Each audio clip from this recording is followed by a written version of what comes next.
Now, if God is a communion of three individual persons and yet one God, brethren, I want to first of all say that you and I are called to be individuals, but we must and should live in communion with one another. Are you praying with me? You know, every now and again you hear this silly concept of the so-called self-made man. Oh, please, please. Where does such arrogance come from? You know, did you cause yourself to be born? Well, after that, I'm the self-made man. Oh, really? Who changed your diapers and fed you when you didn't even know what food was?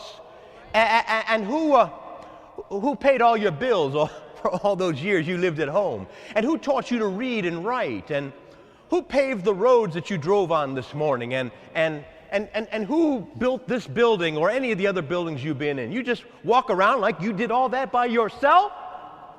No such thing as the self-made man. I need you, and you need me. We're all part of God's body. Oh, church.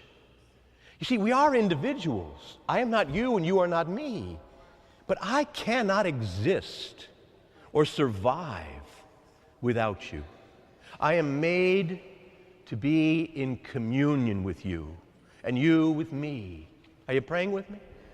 And there's something almost Trinitarian, you know, I'll say about myself, that for you, I am a spiritual father. With you, I am your brother. But from you, I am your son. Because I'm going to tell you, I have been 25 years a priest, and 20 of those years have been spent right here with you. And I am the man I am today from you. You've prayed for me, you've given me example, you lifted me up, you sung, you've praised God, you've taught me, and I am every bit your son as I am your father, spiritually. You have formed me. God has created me to be the man I am, but He did it through you. This parish is the most singular and important influence in my life for who I am today. So yes, there's a kind of a trinity almost for me that with or for you, I am a spiritual father. With you, I'm your brother. But from you, I am your son. And what I've just said about myself, you've got those realities in your life too. You have been father and mother to some, son and daughter to others, and brother and sister to others, and all of those things cycle, and they make us who we are. We are called and made in the image and likeness of God, and God is not one Father all by Himself. He is three persons, a communion of three persons, one God, one family, if you will, but many individuals, and yet meant to live in that communion. So that's part of the so what. So you say, well, that was all interesting. You were telling me about God there. That's all very interesting, Pastor. And now can we close our religion books and go home? And I want you to know something. No, you've got to begin to see that God made you in His image and likeness. And you need to learn, as we learn about God, we need to learn about ourselves. I'm an individual, but I am meant to live in communion with all of you, and obviously with God. Now then, there's another, we might say, a now what? I want to say, and here we are on Father's Day, and I want to say that we are living currently in a culture where we have seen our families go into great crisis. And part of the reason for that is that an awful lot of people today talk about individual rights. And now there are individual rights. However, the basic unit of society is not the individual. The basic unit of society is the family. And think of the family like the atom. What happened back in the 40s when we split the atom? Tremendous destructive forces are set loose, which if they're not reined in quickly, will wipe everything out around it. Are you praying with me? The atom bomb, right? You split the atom and tremendous destruction. comes. Well, brethren, the family is the atomic unit of our culture. And we who are made in the image and likeness of God are individuals, but we live in families.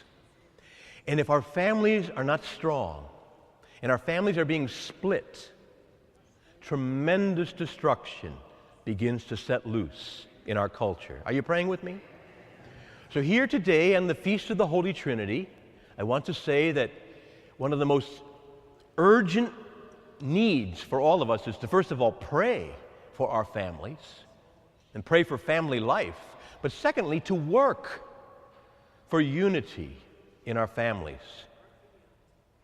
Now, what does that mean for you? I don't know. Maybe it means that there's someone in your family, maybe it's a brother or a sister or a son or a daughter or a spouse, that there's some tension. And maybe you need to pick up the phone and make some contact. Maybe there needs to be some forgiveness. Maybe there needs to be a little bit of marriage counseling. Maybe there needs to be some family counseling. Maybe it's just as simple as picking up the phone and calling a son or a daughter who's been struggling and saying, I know what you're going through, and I want you to know I'm here for you. Whatever it means for you today to work for your family unity and for your family strength. On the Feast of the Holy Trinity, basic unit of society is not the individual. It is the communion of persons we call the family. And we've got to be very serious about working to strengthen our family life. We've just got to get more serious about it. We've been through a long period where people just kind of bag it and they just go off and do their own thing. And, I'm old enough to remember a time when divorce was very difficult to get in this country. Before 1969, divorce was legal, but it was hard. You'd have to go through 3 or 4 years of legal maneuvers to... Remember that some of you older remember this. People would get on a plane and go to Mexico to get divorced. Remember that? That's because it was hard legally to get divorced in this country. Now, there was a reason for that. First of all, there was a notion in those days that, you make a commitment, you ought to stick by it. Believe it or not, people used to think that. And secondly, there was a sense that children needed this. I remember my parents had an expression from their generation, you stick it out for the sake of the kids. There were unhappy marriages before 1969. But there was a notion that you stuck it out for the sake of the kids.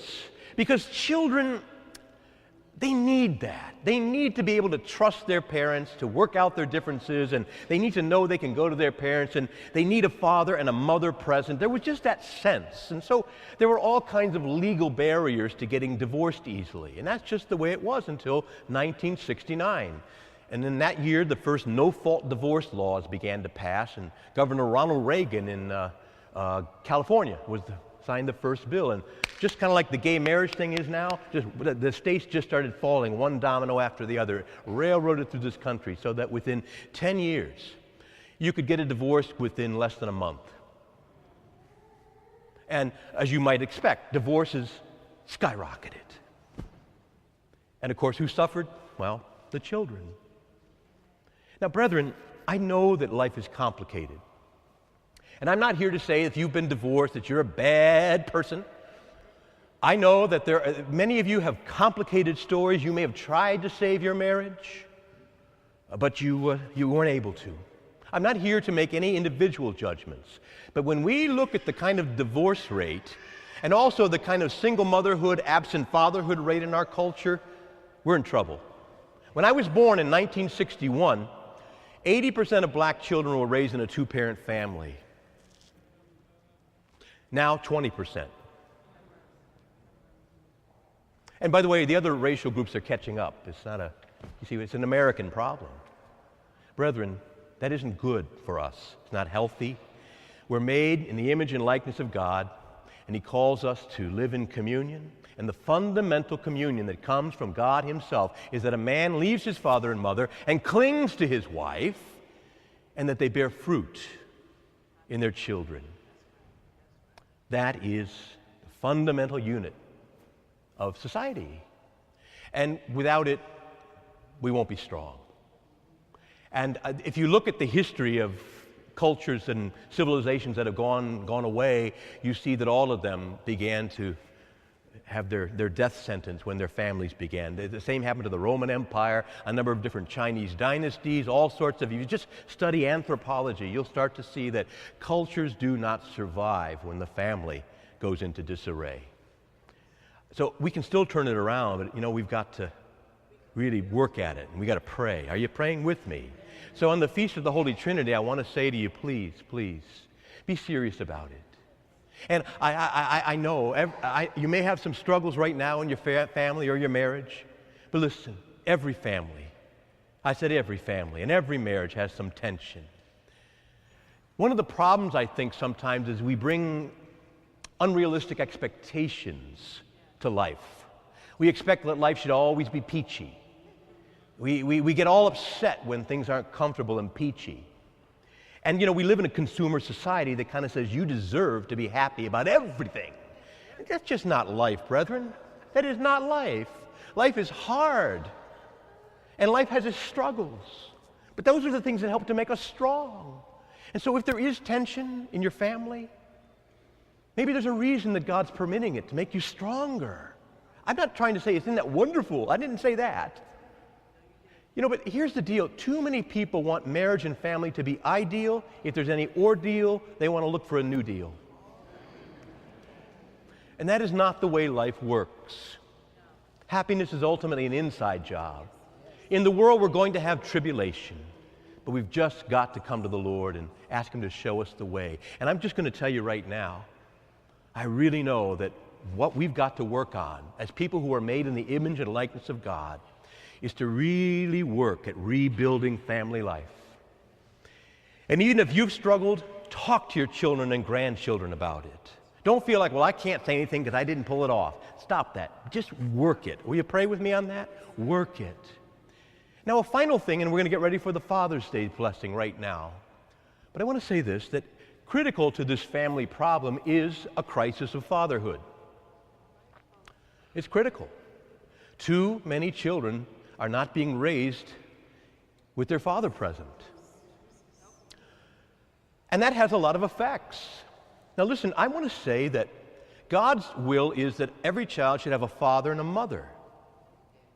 Not two fathers, not two mothers, not one mother, not one father, but a father and a mother. And that makes sense psychologically, doesn't it? Because there's a genius to being male, and there's a genius to being female. We all have one human nature, but there's a feminine and a masculine genius. And my mother taught me things about the feminine genius that my father could not have. And my father taught me the masculine genius, where my mother could not have done that. And together, they helped to form my personality. And when you don't have that in huge numbers like we do in our culture today, things begin to get out of balance. And that's another reason we've really got to work to get fathers back with their families. Now, I'm going to just tell you that I'm not here to make any excuses for men. But I will tell you this, that in our culture today, there is a tendency to ridicule men. I call it the men are stupid commercials. You know what I'm talking about?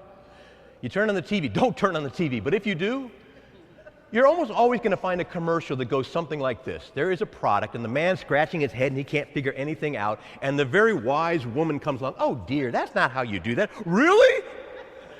And then the smartest ones are the kids. And they really make the father look like a total buffoon. I call them the men are stupid commercials, and they're in abundance.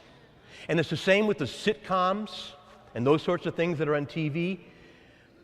Children are brilliant and in touch and cool and know what's going on, and the parents are kind of clueless, but the father is the most clueless buffoon of them all. Okay? And that stuff begins to affect the way people think about fatherhood and about men. Now, when I was a child, I've told you this before, but my father would not let us watch the Flintstones. Now that's, the Flintstones. That's mild compared to most stuff today, right? He said, I will not allow my children to watch and look at adults looking foolish and stupid. That's not going to help them to respect their elders, and it certainly isn't going to help them to respect me, their father. I will not tolerate that in my home. He turned it off. We were not allowed to watch the Flintstones. Now, again, you see where we've gone from there, right? All right, brethren, I'm not here to make a lot of excuses for men, but I'm going to say there's been any number of things that have kind of created this climate that men are stupid, men are buffoons, men are clueless, men are nothing but trouble, men are just sexual fiends, men are, you just name it. All sorts of ways that men are too often demonized in our culture today. And frankly, an awful lot of young men grow up hearing that and they say, well, I guess that's the way I'm supposed to be. And so they act bad and they play the fool and they're irresponsible. Now, again, no excuses here. I'm just saying that this is all part of the mix. And we just live in this culture unreflectively. And we think, well, that's just the way it is. No, that is not the way it is. The Lord sets a father in honor over his children. That's what the Bible says.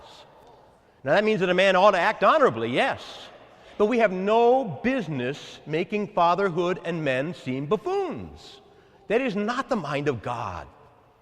The Lord confirms a mother's authority over her children. And we have a lot of this youth culture stuff today that also attacks a mother's role. And so again, we've got to start to say, I just started to live in this culture and just accept all this stuff. And at some point you have to finally say, no, I do not accept this stuff. And this stuff gets into my thinking and into my children's thinking, and it affects the way they treat adults, it affects the way they understand themselves, it affects the way they grow up, and our families are being threatened by this.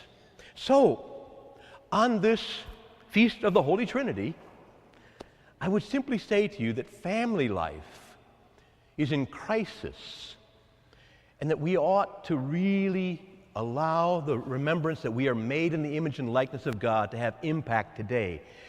Next time you turn on the TV, have a critical eye. Don't just say, oh, I guess that's just the way it is.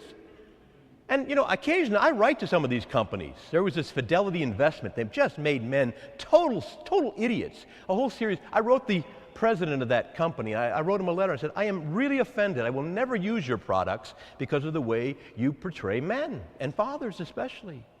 And they wrote me back and said, well, our market trends show this. I don't, you know what I mean? They missed the point. So again, whatever we're struggling with, let's be clear about it. It's worth struggling about. It's worth staying in the fight and not just pretending that's just the way things are. Now then, for men, today on Father's Day, let's all of us be a little more aware of the demonization of men and fatherhood in our culture. I don't mean it's all bad all the time, but there's a lot of it out there. And I'm going to be calling the men forward in a minute. And men, I want you to know something. God honors you. We ought to honor you, and today we are going to honor you. And we hope that in honoring you, that you will hear from us a word of affirmation and from God, so that you can continue to grow in that honorable thing that we call fatherhood. And none of us, and I include myself because I'm a spiritual father, have done the fatherhood piece perfectly. But the more you can hold up the ideal to me, the more I can learn to live it. And so today, men, I hope that you will be encouraged. And some of the younger men who aren't fathers yet, I hope, first of all, wait till you get married, please. But secondly, I hope you will hear a word of encouragement today. That whatever our culture is saying, the Bible says that the Lord sets a father in honor over his children. And that we need to learn to honor our fathers. And so it is that, again, and we who are fathers need to live honorably. But we need to recover that notion today of honor. Honor. Honor is sort of going out of our culture. Today, we honor fathers. So I'm going to ask now, please, all of you in the congregation who have the dignity of being a father, please stand now and come forward so we can give a Father's Day blessing to you.